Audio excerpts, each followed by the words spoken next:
Ada apa sebenarnya sampai abang membuat statement-statement di Facebook? Gonna be still on me. I'ma let it go. Just let it be. Why don't you be you? Assalamualaikum warahmatullahi wabarakatuh. Waalaikumsalam warahmatullahi wabarakatuh. Ketemu pertama di acara Papi Tipu. Kita hari ini di edisi pertama kedatangan tamu Ketua Aliansi Pemuda Langkat. Kalau kita biasa memanggilnya Bang Fikri ya. Oke. Nah, yang pertama saya berterima kasih sekali kepada Bang Fikri yang hadir. Walau hujan di luar melanda, tapi abang bisa berkenan hadir dengan posisi hujan-hujan. Saya berterima kasih sekali. Siap bang. Siap. Ini adalah episode pertama kita, Bang Fik. Jadi saya itu mencoba untuk melakukan sesuatu demi kemajuan Kabupaten Langkat. Nah, tema kita hari ini berjudul Gonjang-ganjing Pemilihan Ketua KNPI Kabupaten Langkat.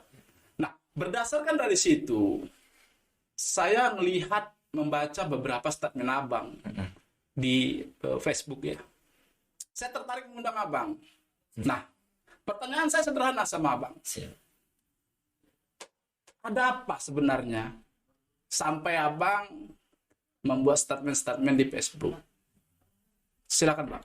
Terima kasih sebelumnya kepada abang kami Bang Kurta Tony yang udah mengundang saya di tempat yang luar biasa ini. Ini saya kalau melihat tempat ini ke depan akan menjadi salah satu tempat yang menentukan arah Kabupaten Langkat ini ke depannya. Amin, amin, amin. Jadi ini ada seharusnya tempat-tempat seperti ini terus didukung untuk kemajuan Kabupaten Langkat ke depannya gitu. Jadi ya sebelumnya saya kenalkan Bang, nama saya Ahmad Zulwan Fikri, saya dari Desa Besilan Babu Salam. Iya.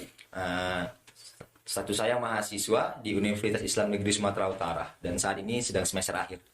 Jadi melihat tentang permasalahan KNPI ini, isu yang berkembang adalah bahwa Ketua KNPI lama Abang Dariski Yonodestepu akan menjabat kembali atau mencalonkan dirinya kembali Incumbent lah berarti ya? sebagai Ya, Ketua ya. KNPI Langkat.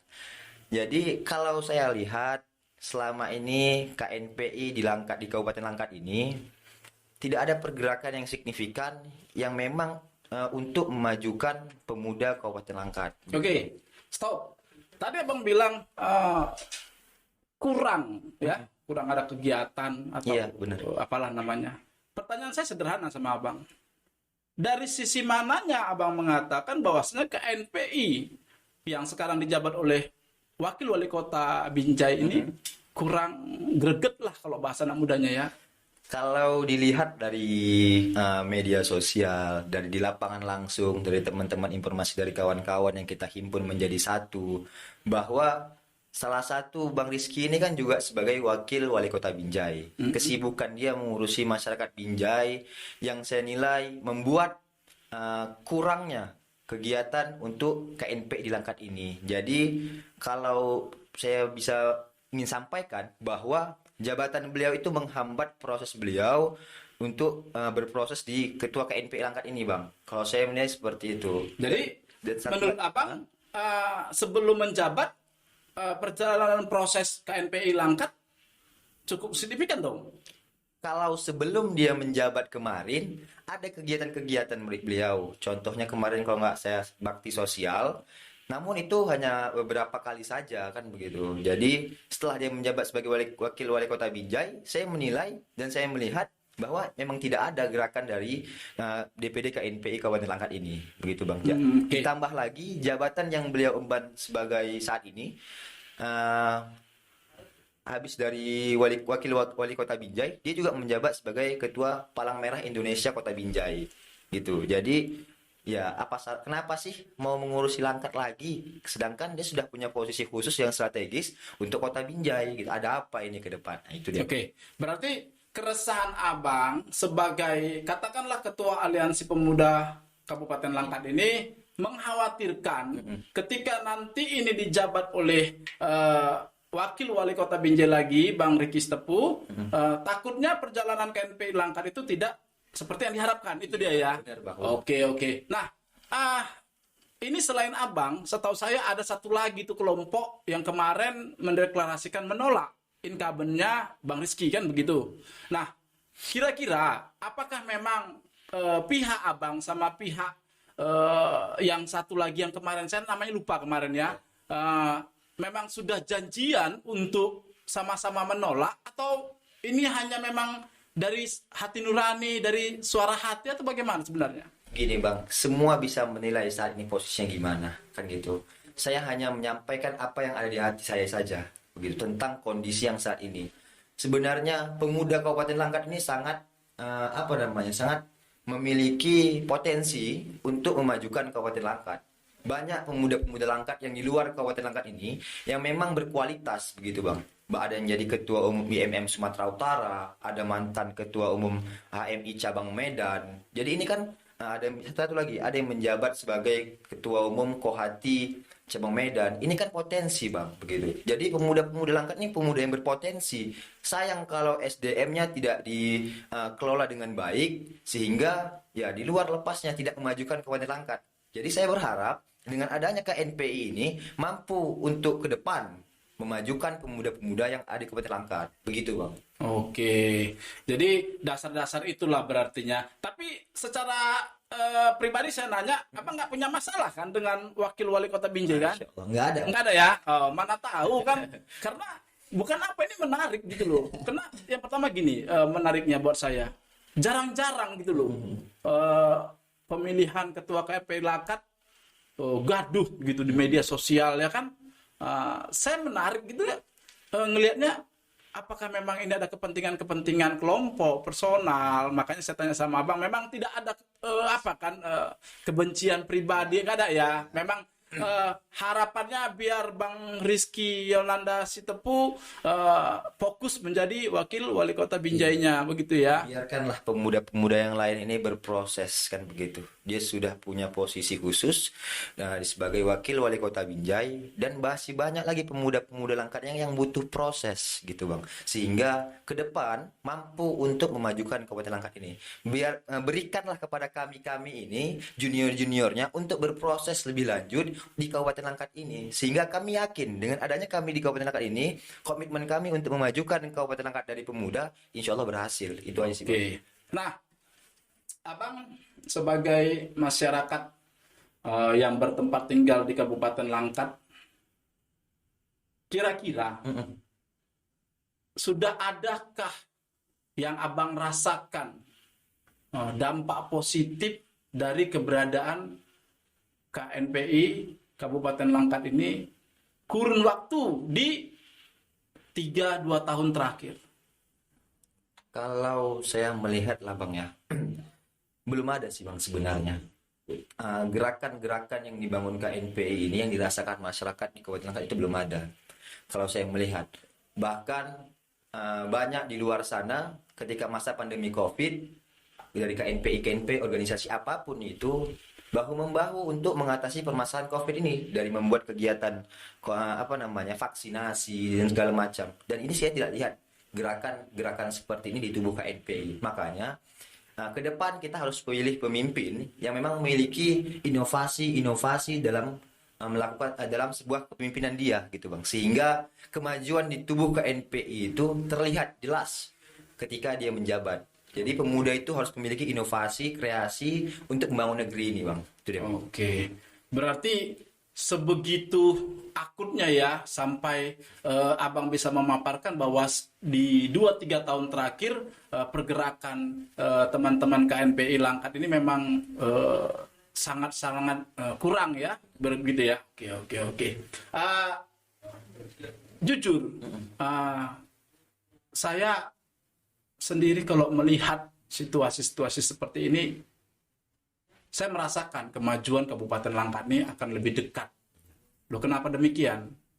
Karena semakin banyaknya orang yang peduli, khususnya pemuda-pemuda Kabupaten Langkat ini, akan perkembangan situasi di Kabupaten Langkat. Itu salah satu faktor yang akan membuat Kabupaten Langkat ini akan maju dan berkembang. Benar Bang. Ya, itu dia, itu dari saya.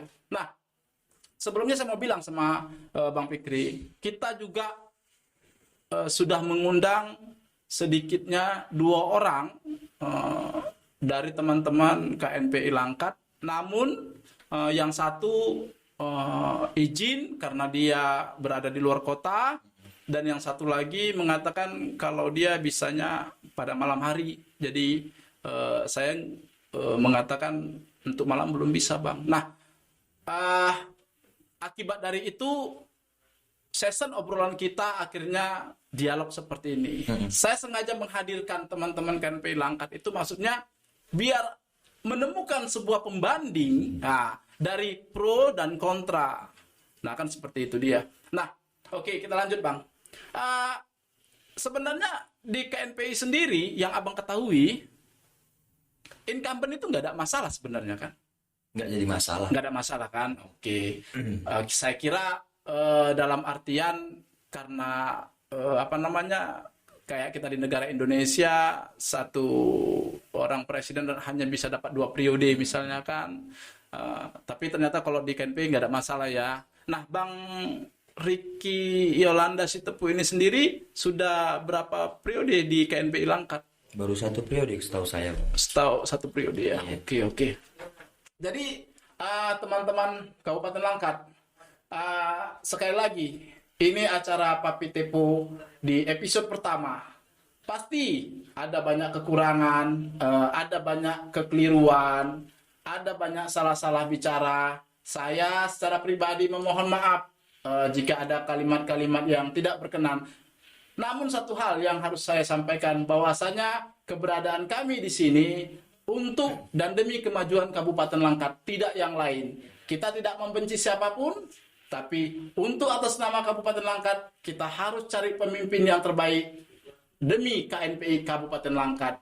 Nah, kira-kira Bang Fikri ada pesan nggak untuk teman-teman KNPI Langkat yang sekarang ini akan bersaing, akan melaksanakan musda ya untuk pemilihan ketua?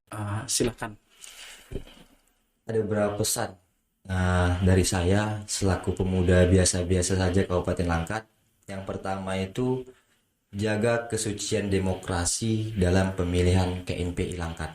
Itu saja. Yang kedua, ketika sudah ada yang terpilih nanti sebagai Ketua Umum KNPI Kabupaten Langkat, harapan saya itu membanlah amanah tersebut untuk mengembangkan potensi pemuda-pemuda di Kabupaten Langkat. Karena pemuda-pemuda Langkat ini pemuda yang berkualitas. Tinggal kita lah yang membawa kemana arah pemuda ini sebenarnya. Yang terakhir, sebaik-baik manusia adalah manusia bermanfaat bagi yang lain. Jadikan wadah KNPI ini sebagai wadah yang berguna untuk masyarakat Kabupaten Langkat ke depannya. Itu saja, Bang. Oke, terima kasih. Nah, di akhir obrolan kita, kita sama-sama melihat, mendengar di media sosial perang terhadap narkoba. Iya. Dan kita tahu bahwa pangsa pasar narkoba saat ini adalah anak-anak muda, anak-anak remaja.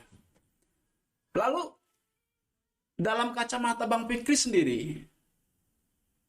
apa sih peran yang bisa diambil oleh teman-teman KNPI ini dalam rangka meminimalisasi para pengguna narkoba tersebut?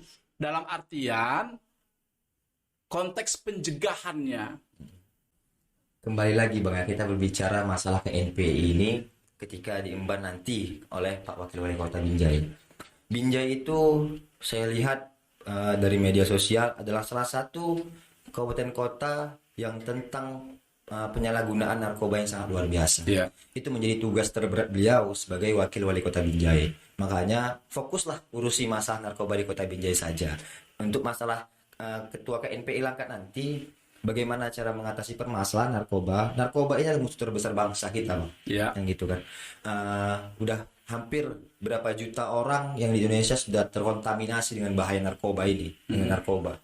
Jadi di tempat saya sendiri, di Asosiasi Pemuda Langkat ini, ada yang masih memakai narkoba.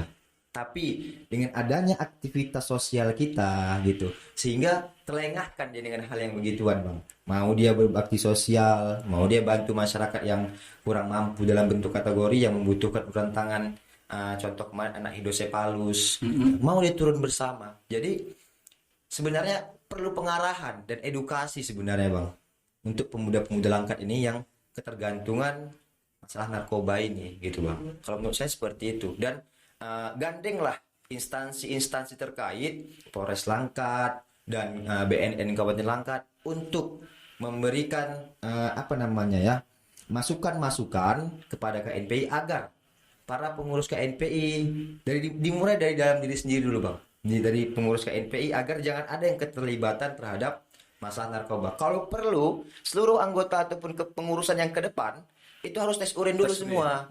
Biar dari situ kan bisa nilai sendiri, Bang, ya kan?